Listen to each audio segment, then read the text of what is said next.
Taking a look at some of our national and international headlines for Wednesday, September 20th, 2017. In London, another evacuation, another bomb scare. Customers told to get out of a London market near the downtown corridor because of a suspicious package, which eventually they said was not suspicious after all. And obviously that people in London are on edge. Violent protests erupted at Georgia Tech one day after the cops shot and killed an LGBT pride leader. It began as a peaceful protest, and then the demonstrators ended up torching a cop car as the cops were in a confrontational stance with the protesters. The college then put the campus on lockdown amid the chaos. Meanwhile, in St. Louis, the police have been criticized as militaristic and intimidating as the protests continue to stretch on, also becoming increasingly armed and looking more and more like soldiers and less like police.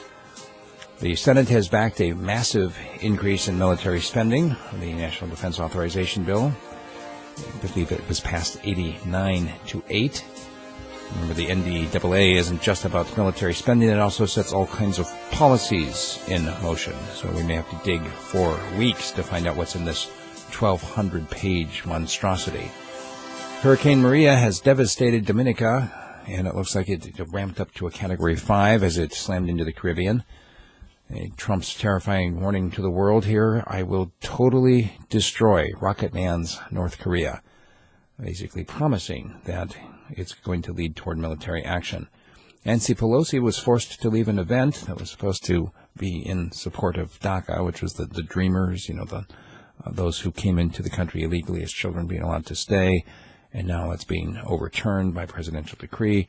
Nancy Pelosi showed up in support, saying, hey, look, we need to codify this into law, and she was heckled.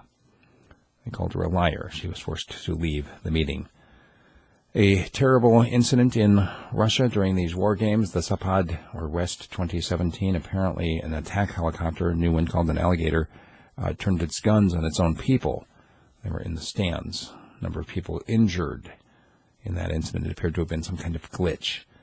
Stanislav Petrov, who averted a possible nuclear war, has died at the age of 77. I don't know if you recall this fellow. He was 1983. He was sitting at the controls in the Soviet Union, got a notification that the satellites had detected an American missile launch. And instead of doing what his training said he should do, which is to pick up the phone and call his superiors and say, the Americans have launched their missiles, just like President Reagan had threatened they were going to do, instead of doing that, he said, I think we have a malfunction in our system. They would have known within about 2 minutes if he was wrong, and in fact, the Soviet Union would have been obliterated by an incoming first strike. Turned out he was wrong. It was a glitch. The satellite had interpreted the glare of the sun off the surface of the clouds as an American missile launch. So this one man saying, I'm not going to start the war. He averted a possible nuclear war back in 1983. Number of other stories we simply do not have time for in the video segment. If you want to take a look at, if you want to hear about the Israeli shoot-down of an Iranian-supplied Hezbollah drone, if you want to hear more about the Rohingya crisis in Myanmar, or about the last-gap Republican effort to try to repeal Obamacare, become a subscriber at radiofreespeech.com, and you'll get all of these stories emailed to you in audio form by 5 a.m. Once again, that's radiofreespeech.com.